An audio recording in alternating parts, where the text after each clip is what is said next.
Shalom saudara, Anda bersama kami di channel Masal Ubrakah. Berhasil dan beruntung. Dan ada Bapak Pendeta Peter Ota yang akan berbincang pada kesempatan ini. Pak Peter, di edisi yang lalu kita sudah membicarakan tentang damai sejahtera, tapi sempat disinggung ada murid yang Thomas. ya, sepertinya kok belum damai sejahtera kalau belum langsung sentuh Yesus atau langsung tahu oh iya benar ini lubang di tangannya dan di lambungnya ya, Thomas ya. Nah kan ada juga murid-murid yang lain dan di situ juga Bapak sempat mengatakan bahwa Tuhan Yesus itu tidak memilih murid yang perfect. Ya memang karena manusia nobody's perfect ya Pak ya, tidak ada yang sempurna. Nah mungkin bisa diangkat kita pembicaraan kita kali ini yang disebut rasul atau murid yang fenomenal ya, rasul fenomenal. Simon Petrus ya Pak ya. Nah ini silakan Pak. Ya, saudara-saudara sekali lagi bahwa Yesus tidak memilih orang yang perfect. Dengan segala kelemahan karakter mereka yang ditunjukkan tatkala mereka mengiring Kristus. Nah, kata fenomenal yang kita mau rujukan kepada Petrus adalah sesuatu yang wah, luar biasa, sesuatu yang booming lah. Nah, apa yang booming dari Petrus? Nah, ini yang kita mau angkat. Ya. Jadi fenomenal itu kita bicara apa yang khas, apa yang menjadi ciri. Ya, menjadi ciri, entah positif, negatif, tetapi sesuatu yang wah gitu. Yang dominan ya Pak ya. Nah, itu yang kita mau angkat dari Petrus. Misalnya, sehingga dia disebut fenomenal. Ya, kan. Ya, apa itu Pak? Ya, Petrus ini adalah rasul yang polos sebenarnya. Orang bilang rasul yang dalam tanda petik tidak pakai otak. Kenapa Pak? Kenapa bisa Karena, dikatakan seperti itu? Contoh, waktu dilihat Yesus jalan di atas air, tanpa instruksi loh nih. Kalau Bu Dewi masuk ke air, lihat air langsung jalan bisa nggak? Iya, nggak bisa. Nggak bisa. Karena kita juga belum tahu kedalamannya. Tapi Petrus nggak ada cerita. Nah itu rasul polos. Itu maksudnya ya. Lugu. Jadi tanpa berpikir langsung dilihat itu Yesus langsung jalan. Dia nggak mau tahu tenggelam kagak tenggelam, itu urusan dia belakang. Jalan dulu. Karena dia tahu yang di sana. Nah, itu disebut fenomena. Nah, Petrus ini punya 3 nama. Yang pertama disebut dengan Petrus dari bahasa Yunani, artinya batu karang, orang yang teguh. Tapi Petrus juga dari bahasa Ibrani Simon, itu bawaannya ya. Tetapi ada juga Petrus yang disebut dengan Kefas, itu bahasa Aramaik. Dan dalam konteks Yohanes pasal 21, Yesus pada waktu melihat Petrus ingin dirubahkan dan diberikan mandat Great Commission kepada bangsa-bangsa, Yesus menyebut Petrus dengan anak Simon, yang artinya sudah dirubahkan, yang disayang. Begitu. Nah itu Petrus ya. Nah Petrus ini kurang lebih 65 tahun menurut sejarah. 40 tahun hidupnya itu dihabiskan untuk pelayanan. Petrus ini bukan datang dari kota seperti Yudas. Yudas itu dari kota. Makanya disebut dengan Yudas Iskariot. Ada yang bilang Iskariot itu nama bapaknya atau nama leluhurnya. Seperti family ya. Ya, tetapi ada juga menerjemahkan Iskariot itu dari is itu orang, G itu dari, dan or itu kota. Itu bahasa Ibrani. Jadi Yudas orang kota. Karena 12 murid Tuhan Yesus, ya kan? Itu hanya Yudas saja yang dari kota yang mengerti segala-galanya. Oke, yang lainnya orang desa. Wong desa. Orang lugu. Jadi kalau Petrus itu lugu-lugu ya biasa, dia sudah lugu. Iya. Lihat laut jalan-jalan karena dia juga orang laut. Tapi dia nggak tahu tenggelam kagak tenggelam, yang penting ada Tuhan. Iya, mungkin kita bahasnya kelebihan Petrus dulu nih Pak ya. Kelebihan Petrus dengan ini mungkin langsung dibandingkan dengan Yudas nanti Pak. Silakan dilanjutkan saja. Atau mungkin dibandingkan dengan Yudas di pertanyaan berikut. Oke, boleh. Nah, saudara-saudara, Petrus ini rasul yang fenomenal. Kenapa? Karena waktu di Taman Getsemani, siapa yang berani potong telinga Imam Malkus? Tidak ada. Itu zaman di mana kebebasan tidak seluas-luas sekarang. You boleh demo, you boleh katakan apa saja. Tetapi zaman itu baru gerak sedikit berhubungan dengan politik, eksistensi negara Roma, habis kau. Tapi Petrus angkat pedang, fenomenal. Dia bertindak dulu baru. Iya, itu dari Mungkin kita nggak sempat mikir. lugu tadi fenomenal itu. Iya. Di manakah Yohanes? Di manakah Yudas? Di manakah yang lain-lain? Petrus. Nah, ada 5 kelebihan Petrus. Yang pertama, Petrus adalah rasul yang pertama kali mengakui Yesus adalah Kristus. Jadi waktu mereka sudah ikut Yesus kurang lebih 3 tahun, Yesus sudah mau menyatakan anak manusia akan diserahkan dan mati bangkit. Yesus buat survei. Menurut kamu siapakah aku ini? Oh, ada yang jawab kamu Elia, kamu ini, kamu ini, kamu ini. Tapi Petrus dengan lugunya, engkau adalah Kristus. Di dalam terjemahan Yunani juga adalah Kristus, bukan Mesias. Dalam terjemahan Indonesianya Mesias ya. Nah, artinya apa? Meskipun Alkitab berkata bahwa oleh dorongan Roh Kudus dia berkata Yesus adalah Kristus, tetapi tercatat secara literal dalam Alkitab satu-satunya orang Yahudi loh, ini orang Yahudi yang berani berkata Yesus adalah Kristus cuma Petrus. Karena Kristus itu berhubungan dengan Mesias.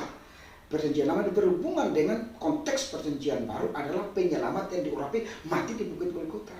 Jadi jemaat Kristen pertama kali itu bukan orang Rote, orang Batak, orang Indonesia, orang Amerika, orang Yahudi. Jangan salah. Mereka jemaat pertama. Nah, Petruslah mengakuinya bahwa you are the Christ. Itu yang pertama. Yang kedua, Petrus itu dari seluruh rasul yang hebat. Kenapa? Karena pada waktu di pintu Elok, dia hanya berkata begini, emas dan perak tidak ada padaku. Demi nama Yesus, bangkit dan bangkit. Petrus adalah pendeta yang paling pertama kali berkhotbah dan ribuan orang bertobat. Satu-satunya. Dan khotbahnya tidak bilang begini, datanglah hadirlah ibadah KKR ini disertai dengan artis. Nggak ada. Atau tambah lagi, ada penyembuhan ilegal. Dia bahasanya sederhana. Ya orang lugu, tak perlu bilang menurut pandangan, menurut filosofi, menurut argumentasi. Hanya dibilang, emas dan perak nggak ada padaku, demi nama Yesus, jalan. Langsung jalan. Paling hebat lagi apa? Kisah Rasul pasal yang kelima. Banyak sebenarnya. Tapi kita tidak mungkin bahas semua ya. Ananias nipu. Gereja pertama kan Roh Kudus kan hebat bekerja. Dan firman itu masih ada di mulut para rasul. Sehingga apa yang diperkatakan oleh para rasul harus terkonfirmasi. Jadi kalau Petrus berkata A tidak jadi, nanti orang bilang, rasul apaan? Ngomong kakak jadi. Nah oleh karena itu, waktu Ananias sembunyi berbohong, Petrus bilang, ale mati. Kau mati. Kuasa hebat. Kalau sekarang nggak begitu. Mau berkata 10 kali kakak mati. Karena tidak ada firman dalam mulut kita. Dan memang tidak ada kepentingan untuk hal-hal seperti ini. Dan Petrus hebat. Sekali berkata, mati. Nah, yang ketiga. Petrus adalah rasul yang betul-betul pernah menyangkal Yesus. Tapi dia juga rasul yang diberikan mandat, Great Commission, janji amanat agung. Salah satu janji amanat agung, Great Commission, ada di Yohanes pasal 21. Yesus tanya begini, apakah kau mengasihi aku? Yesus tanya pakai agape, dia jawabnya filia. Yesus tanya lagi, ayat yang ketiga Yesus bilang begini, iya ya, dia pernah jatuh. Oke. Petrus, kau hanya mengasihi aku dengan filia. Ya, aku tahu kau manusia yang lemah. Tapi Yesus titipkan satu amanat yang besar, mandat yang luar biasa yang sampai hari ini gereja harus melakukan, yaitu beritakan Injil sampai ke seluruh bumi. Itu dimulai dari perintah kepada Petrus. Gembalakanlah domba-dombaku. Jika engkau mengasihi aku. Iya. Makanya kalau di gereja primitive church di Israel di tepi danau Tiberias atau Galilea ada patung Petrus yang sudah dirubahkan. Memegang tongkat. Itu ada patungnya. Siap menggembalakan. Tanda dia siap. Nah, Petrus dalam hal yang ketiga kelebihannya adalah diberikan mandat ke bangsa-bangsa. Sehingga keyahudian Petrus itu hilang, jangan lupa. Di peristiwa kain putih diturunkan, lalu ada makanan kosher, low kosher, haram tidak haram. Petrus bilang gini, saya ini orang Yahudi, tidak mungkin makan berdua, kepiting, lele. 3 kali. Tapi Yesus bilang, bukan persoalan makannya, mandatnya adalah kau akan ke bangsa-bangsa. Iya. Bukan saja kamu di orang Yahudi, kamu dipanggil itu for the all people, Nation. for the all nation, for the all world, seluruh bumi. Baru Petrus sadar, iya, ternyata bukan cuma hanya orang Yahudi, saya harus ke seluruh bangsa. Iya. Jadi kelebihan ketiga Petrus adalah dia diberi mandat pergi ke bangsa-bangsa. Kelebihan keempat Petrus, yaitu Petrus memiliki karakter emosional yang keras, namun memiliki emosional keinsafan yang tinggi. Ini tidak dimiliki oleh Yudas, nanti kita bahas. Apa karakter emosional yang keras? Satu contoh tadi, lihat Yesus jalan, Imam Markus datang potong. Dia harus bertindak, dia bertindak. Bertindak, gak ada urusan. Itu karakter emosional yang keras sekali, yang tinggi, temperamental itu. Apalagi pada waktu di Last Supper, perjamuan, Yesus bilang, dengar. Sebentar lagi anak manusia akan diserahkan. Tetapi ingat, kamu semua akan tergoncang imannya. Petrus bangkit, dia bilang, tidak, saya tidak. Siapa yang berani ngomong itu? Paulus kan? Iya. Jadi artinya dia tidak punya niat untuk sombong. Enggak. Bisa begitu, saya tidak. Itu Natural ini natural. Iya, ini nature, kebutuhan ya. polos ini. Emosionalnya tinggi, tapi keinsafannya juga tinggi. Jangan lupa. Keinsafannya dari mana? Pada waktu ayam berkokok, langsung nangis. Iya. Mewek gitu.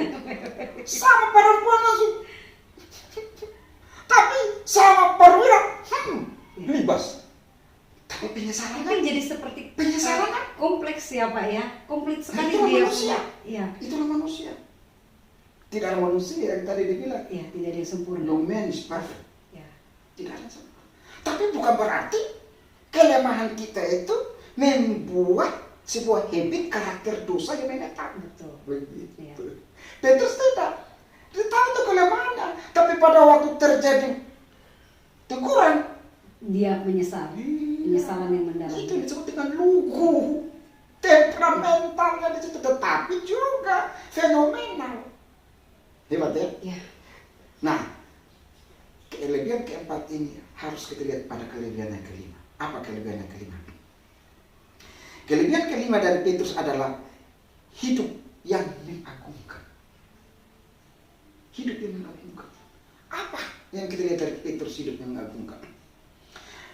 Menurut tradisi yang tidak dicatat di Alkitab, bahwa pada waktu gereja dibakar tahun 70 oleh Jenderal Titus tanggal 5 Agustus, 5 Oktober jam 3 sore, melahap seluruh bait suci sampai ke ruang Maha Kudus, seluruh terpencar. Sampai Kisah Rasul pasal 8 ayat 8a berkata, setelah penyiksaan itu terjadi, para murid tersebar, sehingga turunnya Roh Kudus. Itu tidak seperti Kisah Rasul pasal 1, Yerusalem, Yudea, Samaria, ujung. Tapi turunnya Roh Kudus, Yerusalem, Samaria, Yudea, baru ujung bumi. Terbalik. Karena para murid sudah tersebar.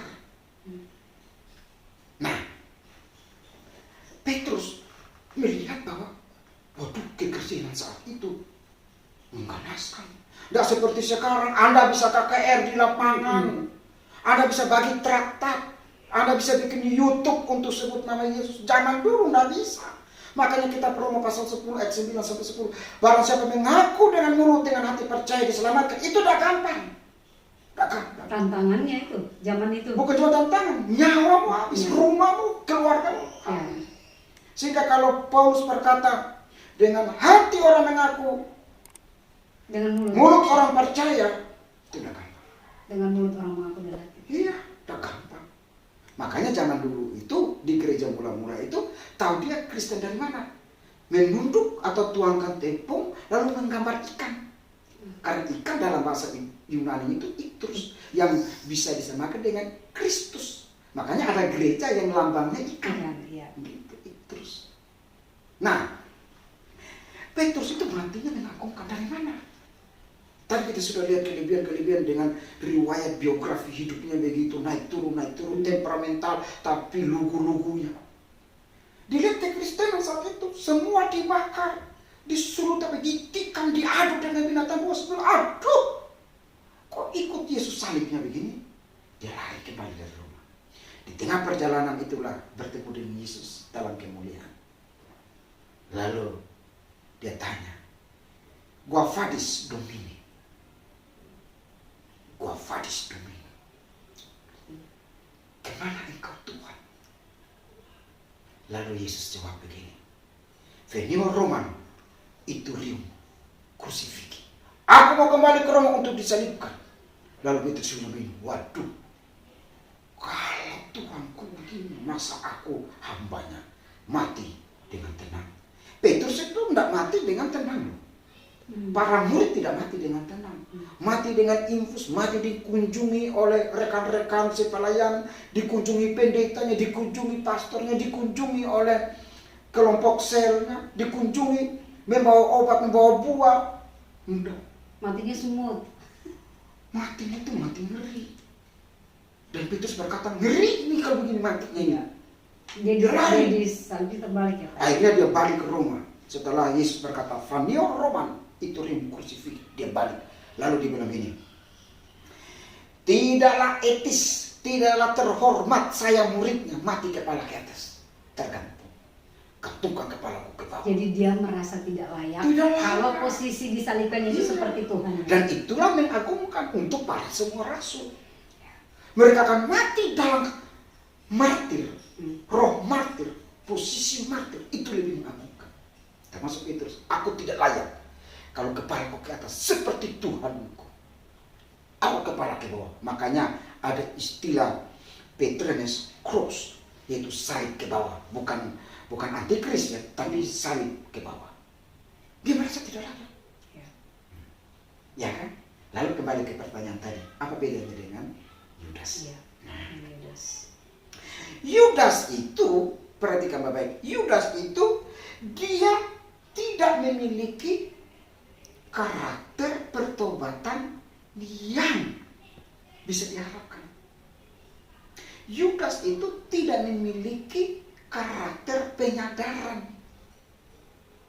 Artinya kalaupun Yudas menyesal, jika ada kesempatan untuk berbuat dosa, bisa jadi dia berbuat dosa lagi. Gitu. Jadi gini, harus dibedakan dulu. Orang repentance bertobat dengan feel guilty. Merasa bersalah itu beda dengan bertobat. Iya. Kalau Petrus merasa bersalah dan juga bertobat. Iya. Bukan cuma I am sorry.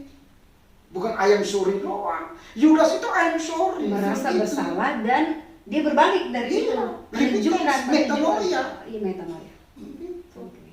Jadi orang Kristen jangan silau. Jangan dibawa pada suatu konsep. Orang sudah angkat Tuhan pasti sudah angkat tangan, angkat panggil nama Tuhan sudah bertobat. Oh belum. Orang sudah menyesal lalu dia bilang bertobat, bisa saja tidak. Yudas juga begitu, lihat mujizat, lihat segala-galanya. Mengalami bersama dengan Tuhan. Saya selalu bilang begini, kalau di tanah perjanjian. Hei bapak-bapak, ibu-ibu, tante-tante, om-om, kakak adik, bung, mas, kau lebih hebat dari Yudas atau Yudas lebih hebat dari kau? Yudas. Kau tidak pernah lihat Yesus jalan di Danau Galilea kan? Yudas lihat kan? Lihat. Yesus kandakan 5 roti, 2 ekor ikan. Kau lihat enggak? Kakak, Yudas lihat. Apa kurangnya Yudas mujizat baginya? Tapi dia feel guilty. Cuma nyesal, tidak repeat. Tidak menunjukkan buah pertobatan. Iya, ini yang disebut dengan Yudas itu tidak memiliki emosional keinsafan yang tinggi. Akhirnya apa? Karakter dosa itu, habit dosa itu menetap. Meskipun dalam Alkitab bahwa itu harus menggenapi perjanjian lama. Ya. Tetapi di sini kita tidak bicara predestinasi, siapa ditetapkan tidak ditetapkan. Memang cerita Alkitabnya bahwa Yudas ya. Tetapi waktu kita bicara kedua sosok ini, Yudas itu tidak memiliki keinsafan yang tinggi. Petrus itu emosionalnya tinggi, tapi keinsafannya juga tinggi. Seru Pak Peter, luar biasa pembahasan kita kali ini. Wow, jadi memang betul kalau Tuhan itu memilih murid tidak orang-orang yang sempurna, tidak orang-orang yang perfect, dengan karakter yang berbeda-beda, tetapi pelajarannya juga buat kita sampai hari ini luar biasa ya Pak Peter ya. Kalau boleh memilih nih, Pak Peter milih yang mana nih? Siapa dan siapa dulu? Ya dua ini yang gitu mungkin perhatikan. Perfect kan? Mau yang seperti Yudas, ya ada penyesalan, memang Ya. ada penyesalan ya. Tapi Finky doang, jangan Iya. lupa. Ya pastilah semua orang pengen memilih seperti Petrus ya. Iya. Tapi ya kembali lagi kepada zamannya hidup kan berbeda. Iya. Ya kalau dulu mereka menghadapi tantangan, bukan hanya tantangan seperti tadi Pak Peter bilang, berhadapan dengan kekuasaan Romawi yang wow luar biasa ya. Pasti ada ketakutan, tapi Petrus menunjukkan sesuatu yang luar biasa. Di situ juga ada penyesalan yang tinggi. Ini memang luar biasa. Apakah kita bisa seperti itu? Sejatinya harus begitu. Sejatinya harus. Kalau mau masuk surga, sejatinya harus begitu. Tidak ada orang yang tidak berbuat dosa. Ya. Tapi di dalam karakter yang harus seperti Kristus, dan dalam natur dan posisi yang dikuduskan setelah kita bertobat, harus mengusahakan karakter yang kudus. Orang tidak masuk surga karena tidak mengusahakan karakter yang Karena kudus. tidak mengusahakan. Dia udah jalan go with the flow. Iya. Artinya apa? Semuanya figuratif. Kesalahan itu universal. Dosa itu universal. Beda dengan kita tahu. Kalau saya berdosa berarti ada Tuhan yang didukakan. Saya berdosa berarti ada Tuhan yang dilukai. Ya. Itu beda. Saya berdosa berarti saya menyia-nyiakan darah Kristus yang tercurah, dicambuk, pikul salib dan mati bagi saya. Jangan ikut Yesus pada waktu diberkati saja. Ya. Jangan ikut Yesus pada waktu kau berkata haleluya, haleluya, praise the Lord, puji Tuhan. Tapi ikutlah Yesus pada waktu seperti dia sempoyongan, tertati-tati bahwa cross-nya di dalamnya ada dosamu, dosa seluruh umat manusia, dibawa terhuyung-huyung menuju bukit Golgota. Itu dulu baru kekristenan yang sejati. Dan itu Petrus. Luar biasa Pak Peter. Saya percaya yang bersama dengan kita saat ini juga diberkati dengan Amin. penjelasan Itu doa Bapak. kita pasti. Amin. Ya. Silakan Pak Peter. Apalagi yang mau disampaikan? Kita cuma tinggal punya beberapa menit. Ya, saya buat closing statementnya adalah bahwa siapakah Petrus? Petrus itu rasul fenomenal. Petrus itu pribadi yang susah ditembak. Para murid juga nggak bisa nembak Petrus. Petrus juga seorang rasul yang temperamental. Tetapi Petrus juga memiliki keinsafan yang tinggi. Dan Petrus itu matinya mengagumkan. Nah, jadi jangan lihat Petrus pada waktu dia berkata, aku tidak kenal dia. Oh, you muridnya? Oh, aku bukan muridnya. Oh, kamu dari Galilea. Terlihat dari kalimatmu yang kampungan itu. Orang Galilea itu orang kampungan. Petrus bilang, oh tidak, no. Tapi lihat Petrus yang berkata, Vanio Roman itu ring crucifix. Aku tidak layak diselipkan kepala ke atas. Kalau Tuhanku, pimpinanku, bosku, juru selamatku kepala ke atas, aku kepala ke bawah. Finally, ya kan? Pada akhirnya Petrus menunjukkan akhir hidupnya Mengagumkan. Iya. Itulah fenomenalnya. Luar biasa. Saudara, saya percaya saudara juga diberkati melalui perbincangan saya dengan Bapak Pendeta Peter Ota pada kesempatan hari ini. Dan jika saudara diberkati, berkati juga orang lain yang ada di sekitar saudara. Silakan. Bagaimana dengan caranya? Ya, silakan like, komen, share juga dan subscribe. Ya. Tuhan Yesus memberkati. Sampai jumpa di edisi selanjutnya. Shalom. Salam.